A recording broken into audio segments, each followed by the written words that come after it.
Admiral Catherine Kate Mitchell leaned back in her command chair aboard the Earth's flagship Stellar Dawn, absently running her fingers through her graying hair as the massive holographic display flickered to life. The Mazari transmission came right on schedule, their ambassadors' scaled features twisted in what passed for smugness among their species. Humans of the United Earth Alliance, the ambassador's translated voice boomed through the bridge. Your expansion into 12 star systems has not gone unnoticed by the Eternal Empire. Our council has deemed your rapid technological advancement concerning. Kate exchanged knowing glances with her XO, Commander James Rodriguez, who was doing his best to maintain a straight face. The bridge crew maintained their professional composure, though a few subtle smirks flickered across their features. The hologram shifted, showing massive Mazari warships, their crystalline weapons glowing with destructive potential. Footage played of various alien civilizations being methodically destroyed by the Empire's fleet. The precision of their attacks was impressive, Kate had to admit, but something about their rigid formations made her want to laugh.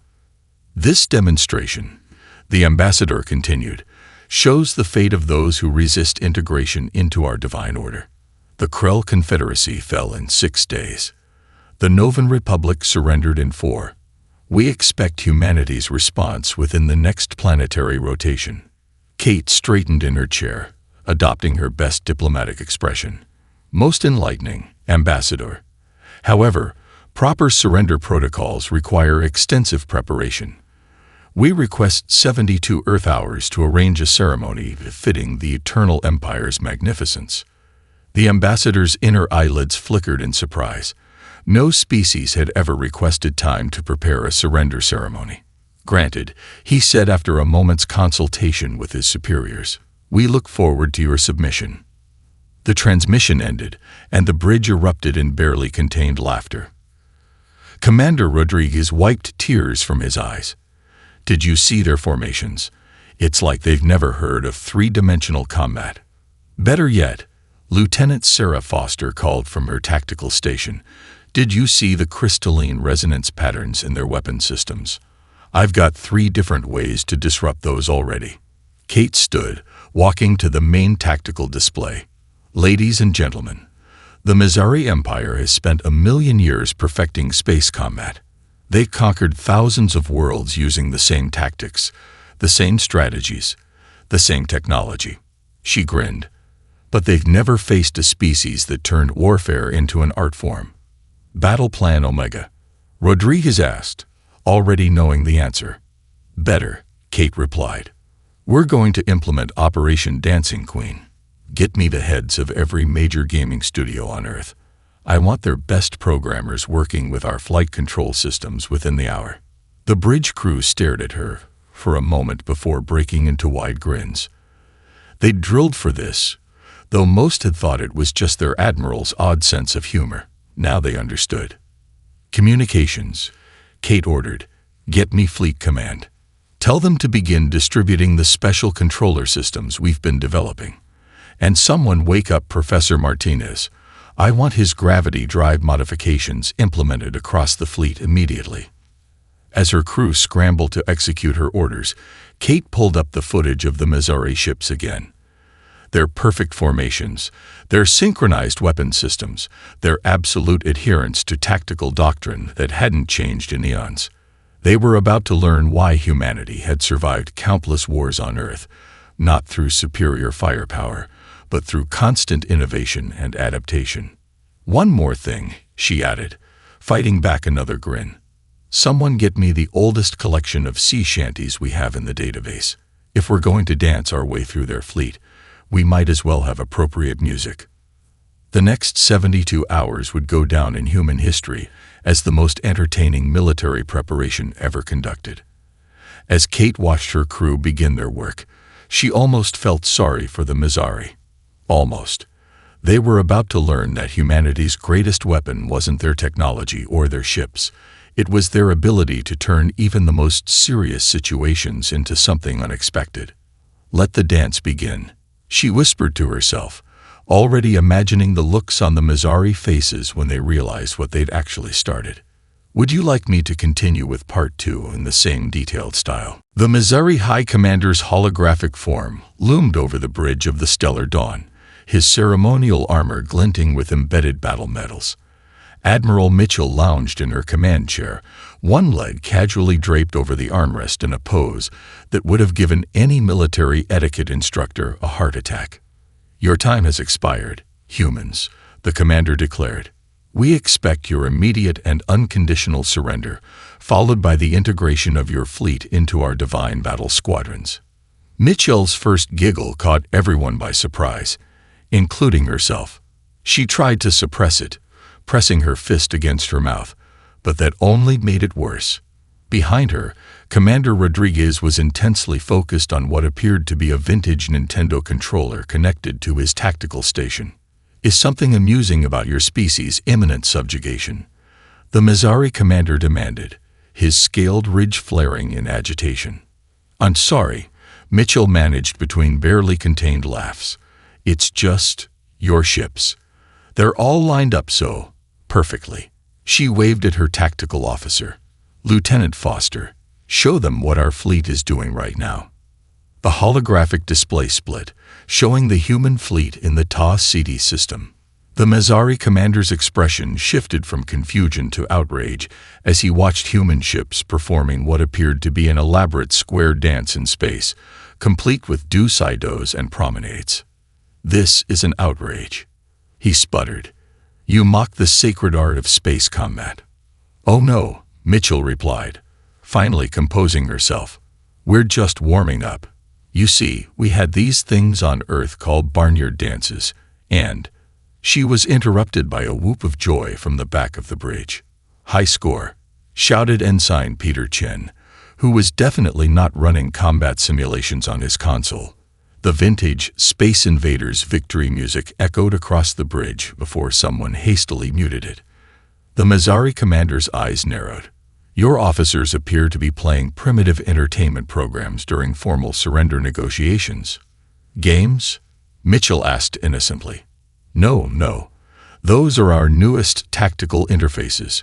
Speaking of which," she turned to Lieutenant Jessica Barnes, who was folding a paper airplane from what appeared to be classified battle plans. "How's that trajectory calculation coming along?"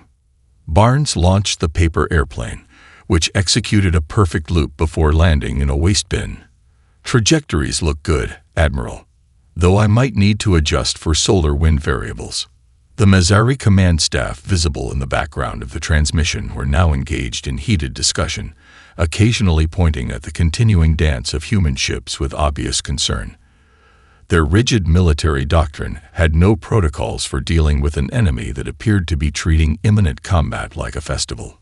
"This is your final warning," the commander growled. "Surrender your fleet, or face annihilation." Mitchell straightened in her chair, adopting a serious expression that lasted approximately 3 seconds. "Oh, we'll surrender all right after you explain something to me." She leaned forward. "In all your million years of space combat, did anyone ever try this?" She nodded to Rodriguez, who pressed a button on his vintage controller. On the tactical display, the entire human fleet suddenly began performing a synchronized routine to stay alive, by the Bee Gees, their engine trails creating elaborate patterns in space. The Missouri transmission cut off abruptly, but not before they caught a glimpse of the commander's face, turning an interesting shade of purple. The bridge crew burst into unrestrained laughter. How long until they realize we're actually plotting gravitational interference patterns? Rodriguez asked, still working his controller. Mitchell checked her watch. Given their rigid thinking, I'd say about 3 battles in. Speaking of which, she activated the fleet-wide comm. "All ships, this is Admiral Mitchell.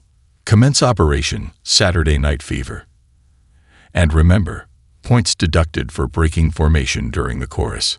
As her crew prepared for humanity's first major interstellar war, Mitchell couldn't help but smile. The Missouri were about to learn that while they had perfected the art of war, humanity had mastered something far more powerful, the art of improvisation. "And someone get me the sheet music for the Imperial March," she added. "I want that ready for their next transmission." Would you like me to continue with Part 3 in the same detailed style? The massive Mazari warships arranged themselves into their legendary Spear of Destiny formation above Ta City's third planet. Their crystalline weapons pulsed with stored energy, ready to unleash destruction upon the seemingly chaotic human fleet scattered before them. Commander Jack Thompson of the Stellar Voyager smirked as he gripped his custom-modified flight stick, a restored Xbox controller from 2020. "All wings, check in," he called over the fleet frequency. "And remember, synchronize your movements to the beat. No freestyling until the second chorus." A series of enthusiastic responses crackled over the comm. The human fleet had arranged itself in what appeared to be random clusters, their ships oriented at odd angles that made the Mazari tactical officers scratch their scaled heads in confusion. Unidentified human vessels. The Mazari fleet lord's voice boomed across all channels. "You have positioned your ships in a tactically unsound formation. Surrender now, and we will ensure your crews receive basic combat training before integration into our divine fleet." Thompson responded by barrel rolling his cruiser between two Mazari dreadnoughts while blasting "Don't Stop Believin'" at maximum volume. His crew, strapped into their modified gaming chairs, moved in perfect sync as their ship danced through space. "Did you see that?" Thompson whooped. "Thread the needle. That's got to be worth at least 10,000 points." The Mazari ships opened fire, their crystal-focused energy beams slicing through empty space as human vessels pirouetted and spun around them. The movements seemed random, even suicidal, until you noticed the pattern. Each human ship was moving to the beat of Earth's greatest hits, their trajectories creating complex gravitational waves. Lieutenant Emma Chen's voice cut through the chaos. "Battle Group Delta, initiate the electric slide maneuver. Remember to maintain spacing. This isn't amateur hour at the space disco." The Mazari gunners watched in mounting frustration as their targeting computers struggled to lock onto ships that seemed to defy the laws of physics. What they didn't realize was that the humans weren't avoiding their shots. They were hurting them. "All ships, Phase 2. Thompson called out. "Professor Martinez's gravity disruption theory in 3, 2, 1. The human fleet suddenly broke into smaller groups, each performing intricate loops around the Mazari formation. The crystalline weapon systems began to pulse irregularly as overlapping gravitational fields played havoc with their resonance frequencies. "Sir," a Mazari tactical officer shouted, "their erratic movements are creating some kind of interference pattern. Our targeting systems err." 3 Mazari cruisers fired simultaneously, their shots curving impossibly through space to strike their own allies. The fleet lord watched in horror as his perfect formation began to crumble. "What kind of warfare is this?" he demanded over the open channel. "This," Thompson replied, his ship now leading a conga line of cruisers through the heart of the Mazari fleet. "This is just the warm-up round. Wait until we break out the dubstep." The Mazari ships attempted to regroup, but their rigid battle doctrine had no protocols for dealing with an enemy that treated combat like a synchronized swimming competition. Every attempt to establish a firing solution was met with a new dance routine that somehow, impossibly, created even more gravitational chaos. "High Commander," Thompson called out cheerfully, "you might want to power down those crystal weapons. The resonance feedback is about to hit critical levels, and we'd hate to scratch your pretty ships." As if on cue, the crystal arrays on several Mazari vessels began to crack, their carefully calibrated frequencies disrupted by the symphony of gravitational waves washing over them. "All units, fall back," the fleet lord ordered.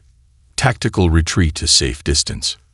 As the mighty Mazari armada withdrew in disarray, Thompson keyed his fleet-wide comm. "Score update. Humanity's Interpretive Dance Troupe, 1. Million-year-old Space Empire, 0. Now, who's ready for round 2? I'm thinking we show them our Macarena formation." The cheers of his crew were almost drowned out by the opening beats of the next song in their combat playlist. The first battle for Ta City would go down in history not for its destruction, but for being the first time a space battle was won through the power of dance and synchronized gravity manipulation. Admiral Mitchell was right, Thompson mused as he watched the Mazzari retreat. Sometimes the best weapon is the one your enemy never sees coming, especially when it's got a great beat. Would you like me to continue with Part 4 in the same detailed style? Lieutenant Sarah Rodriguez stood on the bridge of the stellar horizon, her hands flying over a holographic interface that looked suspiciously like an old Dance Dance Revolution controller. Around her, bridge officers monitored gravitational field harmonics while tapping their feet to the rhythm of her movements. "Battle Group Echo, match my tempo," she called out, her fingers dancing across the controls. "We're about to show the Mazzari why humans spent centuries perfecting the art of dance." The massive view screen showed the Mazzari fleet attempting to regroup after their previous defeat. Their ships now moved in smaller, more cautious formations, but they still maintained their rigid, predictable patterns. Incoming transmission from the enemy flagship. Communications Officer Mike Chen announced, trying to hide his grin. The Mazzari Battlemaster's scaled face appeared on screen, his ornate armor unable to hide his agitation. "Your unorthodox tactics have caused sufficient confusion.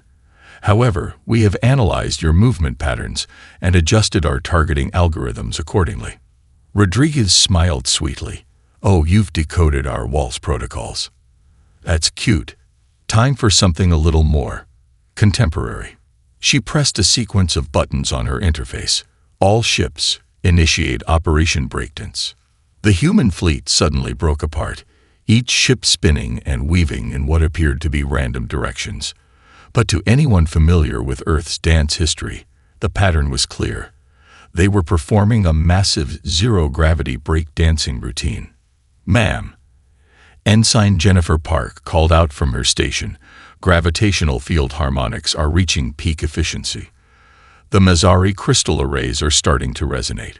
Rodriguez nodded, her fingers still flying across the controls. "Perfect. Battle Group Delta, begin your pop and lock sequence. Echo Group, prepare for the synchronized backflip on my mark." The Mazzari Battlemaster watched in mounting horror as his ship's targeting systems went haywire. Each human vessel's movement created its own gravitational distortion field, and when combined, they formed a complex interference pattern that played havoc with the Empire's crystal-based technology. "This is impossible," he roared. "Combat movements must follow proper military doctrine. Your ships violate every principle of organized warfare." "That's where you're wrong," Rodriguez replied, executing a particularly complex sequence that sent her ship spinning between two Mazzari cruisers. "We're following a doctrine that's been perfected over centuries, just not a military one." On the tactical display, human ships moved in perfect synchronization, their patterns shifting from breakdancing to salsa, then to swing dancing. Each transition created new gravitational waves that further disrupted the Mazzari's weapons. "Lieutenant," Captain Marcus Hayes called from his command chair, "show them the final we've been practicing." Rodriguez grinned and opened a fleet-wide channel. "All ships, prepare for Operation Moonwalk. And remember, Michael Jackson would accept nothing less than perfection." The Mazzari crews watched in disbelief as the entire human fleet began moving backward in perfect unison, their engine trails creating a shimmering curtain of light. The gravitational distortions reached a crescendo, and suddenly every crystal weapon in the Mazzari fleet went dark. "Battlemaster," a panicked Mazzari officer reported, "their gravitational interference has completely destabilized our weapon harmonics. We can't fire." Rodriguez turned to her captain, executing a small victory spin in her zero-gravity chair. "Should we show them our electric slide formation while their weapons recharge?" The Mazzari Battlemaster's face had turned an interesting shade of green. "This is not warfare. This is humanity teaching the galaxy how to dance," Rodriguez finished for him. "And trust me, we've got plenty more moves to show you. Now, who's ready for some disco?" As the Mazzari fleet retreated once again, Rodriguez began programming the next sequence into her interface. The galaxy was about to learn that humans hadn't spent centuries developing dance moves just for entertainment. They'd been unknowingly preparing for the most unconventional space battle in history. Log entry, she dictated to her console. Day 2 of the war. Confirmed that the electric slide is, in fact, an effective combat maneuver when properly applied to gravitational warfare. Previous generations of dancers would be proud. Would you like me to continue with Part 5 in the same detailed style? Lieutenant Mike O'Connor stood before the massive sound control panel aboard the Stellar Symphony, his fingers hovering over what appeared to be a hybrid of a DJ mixing board and a tactical warfare station. Around him, his crew had donned what they dubbed combat headphones, specially designed protection against what was about to come. All ships in Battle Group Omega, he broadcast, sound dampeners to maximum. Time to show the Mizari why Earth spent so much time perfecting audio weapons. The enemy fleet had regrouped yet again, their crystalline ships forming a defensive sphere that might have been impressive if it wasn't about to become the galaxy's largest inadvertent dance party. Ready the first track, Captain Emily Sullivan ordered from her command chair, already wearing her own protective gear. Let's start them off with something classical. O'Connor grinned and pulled up his specially prepared playlist, beginning Operation Rock Concert with Metallica's Enter Sandman. Calculating resonance frequencies now. The massive speakers, originally designed for deep space communication, began pumping out the heavy metal classic across all frequencies. The sound waves, carefully modulated to interact with the gravitational distortion fields already in place, struck the Mizari fleet like a physical force. Enemy crystal arrays showing first signs of harmonic disruption, reported Sensor Officer Lisa Chang. The bass line is doing exactly what Professor Martins predicted.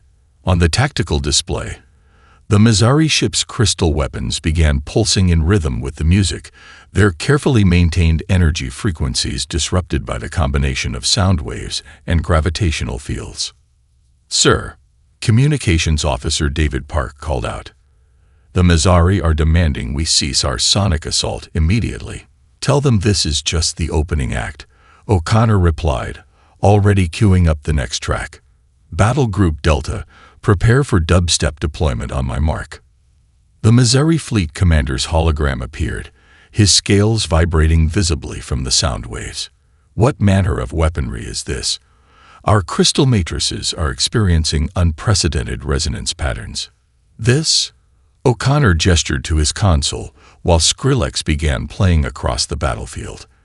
"This is what happens when you let a species spend centuries perfecting both acoustic engineering and warfare. You never know when you'll need to drop the bass on an alien invasion." The effects were immediate and spectacular. The dubstep's complex waveforms, combined with the continuing gravitational dance of the human fleet, created interference patterns that the Mizari's crystal technology simply couldn't handle. Ships began powering down their weapons as their energy matrices threatened to shatter. "All ships, commence Phase 2, Captain Sullivan commanded. "Show them why humanity never gave up on rock and roll." The human fleet began moving in formation again, but this time each ship's trajectory was synchronized to different parts of the music. Cruisers followed the guitar riffs, destroyers pulsed with the drum beats, and fighter squadrons traced the soaring vocal lines through space. Enemy fleet showing signs of total systems failure, Chime reported gleefully. Their crystal cores can't maintain stability under this much acoustic stress. O'Connor's fingers danced across his console, mixing classical music with heavy metal, dubstep with jazz, creating a symphony of destruction that no military engineer had ever conceived of. Each new combination sent fresh waves of disruption through the enemy fleet. "Should we show mercy?" Sullivan asked, watching as the Mizari ships began a hasty retreat. "One more track," O'Connor suggested, queuing up his secret weapon. "Let's give them a taste of what Earth calls Baby Shark," the infamous children's song, modified to create maximum resonance with crystal structures, proved to be the final straw. The Mizari fleet broke formation entirely, their ships scattering in desperate attempt to escape the earworm that would haunt their dreams for years to come. As the enemy fled, O'Connor made a final entry in his combat log. Note for future encounters: dubstep proved highly effective against crystalline technology. However, Baby Shark should be classified as a weapon of mass destruction. Also recommend updating ship's music library. Even hostile aliens deserve better than Justin Bieber. Would you like me to continue with Part 6 in the same detailed style? Admiral Catherine Mitchell stood on the bridge of the Stellar Dawn, hands clasped behind her back, as she watched the Mazzari flagship limp into the negotiation zone. The enemy vessel's once gleaming crystal arrays were now dulled and cracked, victims of humanity's unconventional warfare. Incoming transmission, Lieutenant Foster announced. The Mazzari High Command is demanding an explanation for our, and I quote, barbaric violation of proper combat protocols. Mitchell smiled. Put them on screen. It's time for their physics lesson. The Mazzari High Commander appeared, his ornate armor noticeably less polished than during their first meeting. Behind him, Mitchell could see repair crews attempting to stabilize damaged crystal matrices. You promised an explanation for these disgraceful tactics, he growled. Your fleet refuses to fight properly. Your ships move like intoxicated stellar dolphins, and you assault us with primitive sound waves. Ah, Mitchell raised a finger. That's where you're wrong. We're fighting exactly as we should. We're just using the universe's own rules against you. She nodded to Commander Rodriguez, who brought up a holographic display of Earth's scientific history. You see, while your empire was perfecting energy weapons, humanity was studying something far more fundamental. Meet Sir Isaac Newton. The display showed the famous physicist. He taught us that every action has an equal and opposite reaction. We just took that concept to its logical extreme. The Mazzari commander's inner eyelids flickered in confusion. These are elementary principles. What do they have to do with your random acts of chaos? Mitchell grinned. Random? Computer, show them the gravitational wave patterns from our last engagement. The display shifted to show complex mathematical formulae underlying the human fleet's movements. Each ship's apparently chaotic dance was actually part of a precisely calculated pattern, creating overlapping fields of gravitational distortion. We never developed energy weapons because we didn't need to, Mitchell explained. Why carry heavy weaponry when you can turn the fabric of space-time itself into a weapon? Those dance moves, each one calculated to create specific gravitational frequencies that play havoc with crystal-based technology. She walked closer to the screen, warming to her lecture. And the music.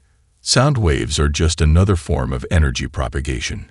Combined with our gravitational fields, they create resonance patterns that your weapons can't handle.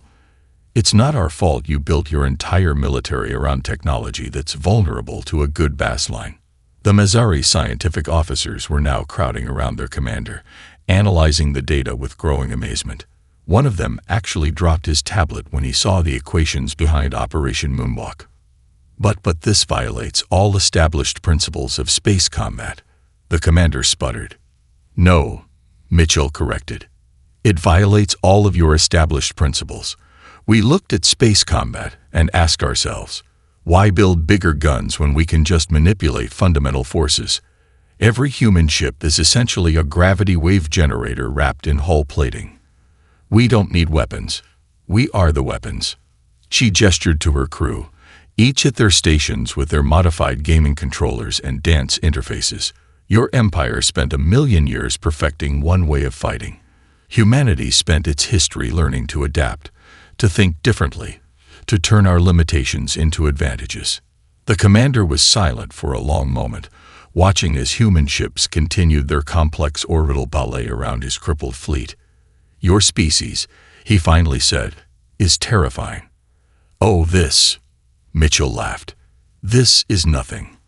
Wait until you see what we can do with quantum entanglement and synchronized swimming routines. Now, shall we discuss the terms of your surrender, or would you like another demonstration of applied physics? The Mazzari High Commander looked at his damaged fleet, then back at the smiling human admiral. Perhaps we should begin negotiations." "Excellent choice," Mitchell nodded. "And remember, this was just our opening act. We haven't even shown you what happens when we combine interpretive dance with string theory. Would you like me to continue with Part 7 in the same detailed style?" The final battle for Earth's solar system began not with a dramatic speech or a solemn ceremony, but with championship gamer Ashley Star Queen Rodriguez cracking her knuckles as she settled into her command chair aboard the Stellar Challenger. "All units report in," she called out, her fingers dancing across the modified gaming controller that now served as the ship's primary helm interface. "And remember, this isn't practice anymore. Winner gets their name in the Galactic Hall of Fame." The Mizari Grand Fleet had arrived in full force, 10,000 ships strong, determined to end the human resistance with overwhelming numbers. Their crystal-powered dreadnoughts filled the space between Mars and Jupiter, a sight that should have been terrifying. Instead, Ashley's crew was placing bets on how quickly they could beat the current speed run record. Enemy fleet launching their opening salvos, Lieutenant James Chen reported, his own gaming headset glowing with tactical readouts. Standard crystal matrix formation, just like in the tutorials. Ashley nodded, a grin spreading across her face. "Perfect. They haven't learned. All ships, initiate Operation Speedrun. Let's show them why Earth's best gamers now command our fleet." The human ships burst into action, moving with a precision that made their previous battles look like amateur hour. Every maneuver was perfectly timed, every gravitational wave calculated to the microsecond. Years of competitive gaming had taught these crews how to coordinate with inhuman accuracy. "Battle Group Alpha, your enemy hitbox is showing," Ashley called out as she threaded her ship through a gap in the Mizari formation that shouldn't have existed. "That's minus 10 points for sloppy positioning." The Mizari Grand Admiral's voice boomed across all frequencies. "Your tactics violate every principle of fleet combat. This is not a game." "That's where you're wrong," Ashley replied, her ship executing a perfect barrel roll through a crystal energy beam. "Everything's a game if you know how to play it." "Battle Group Delta, show them our combo move." A squadron of human cruisers suddenly broke formation, weaving through the Mizari fleet in patterns that would have made any space combat instructor have a stroke. But to anyone who'd ever played competitive video games, the strategy was clear. They were setting up for a perfect combo chain. "Enemy ships losing targeting lock," Chen reported with glee. "Their AI can't predict our movement patterns because we're not using any known combat algorithms." Ashley's fingers flew across her controller, coordinating the fleet's movements with the precision of someone who'd spent years mastering the most complex game mechanics. "Of course they can't predict us. No one expects a fleet commander to use speed-running strats in actual combat." The Mizari fleet's pristine formation began to crumble as human ships danced through their ranks, each movement creating cascading gravitational disruptions that played havoc with their crystal weapons. Ships piloted by Earth's top racing game champions executed maneuvers that seemed to bend the laws of physics. "New record," someone shouted as a human destroyer completed a slingshot maneuver around a Mizari dreadnought, using the gravitational forces to send the massive enemy ship spinning into its own allies. "Level complete," Ashley announced as the last Mizari battle group lost weapons power. Final score: Humanity's Gaming Division, 1 million points. Mizari Empire, 0. Plus we unlocked the achievement for style points. The Mizari Grand Admiral's hologram appeared one last time, his scales pale with shock. What are you people?" Ashley leaned forward in her gaming chair, her championship medals from Earth's last esports season glinting on her uniform. "We're the generation that grew up turning everything into a game. And guess what? We just speed ran our way through your entire invasion fleet." As the remaining Mizari ships retreated in disarray, Ashley made her final log entry. "Note to command. Recommend updating fleet training programs to include more multiplayer battle royale scenarios. Also, someone tell Admiral Mitchell that I just beat her high score." The battle would later be immortalized not just in military histories, but in gaming halls of fame across Earth.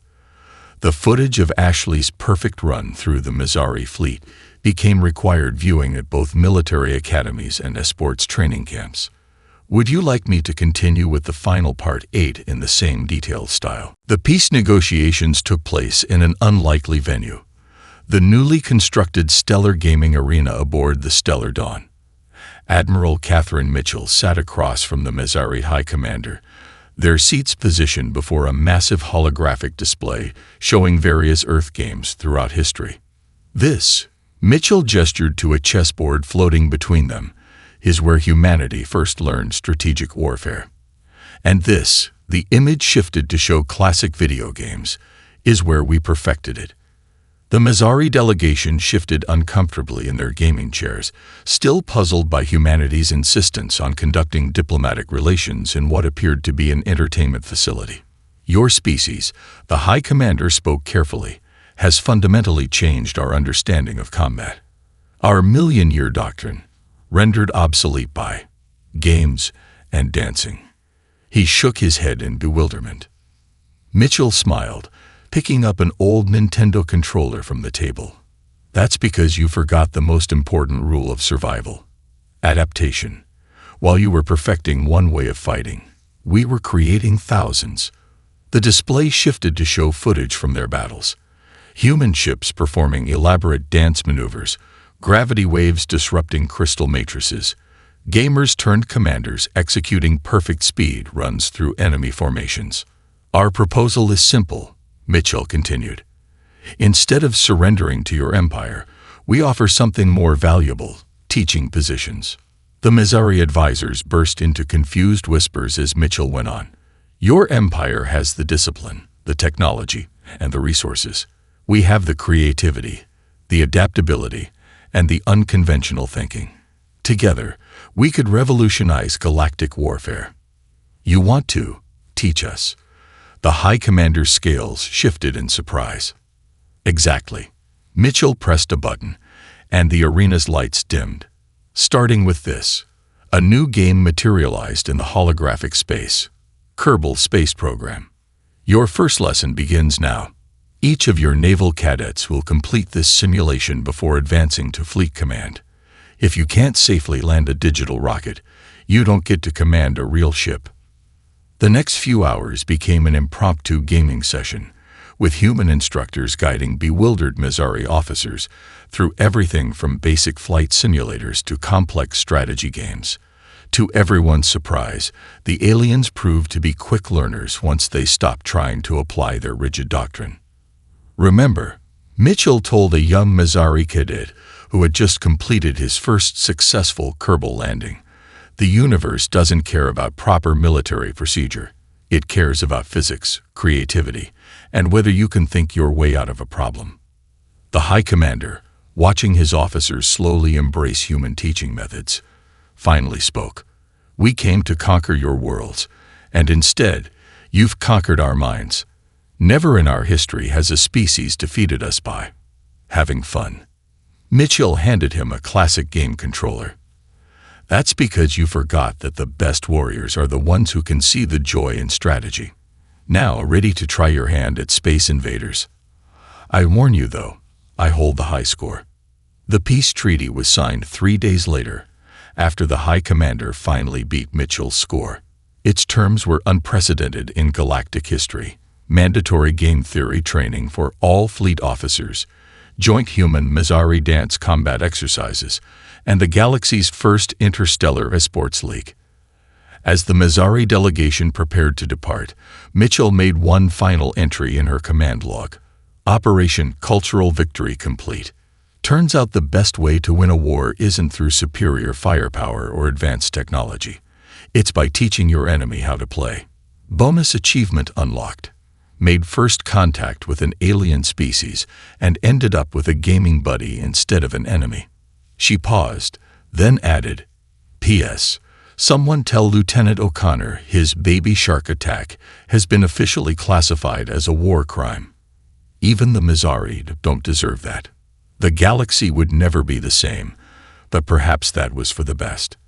After all, as humanity had proven, sometimes the best way to prevent a war is to turn it into a game that everyone can win. End of story. Would you like me to adjust or enhance any part of the story?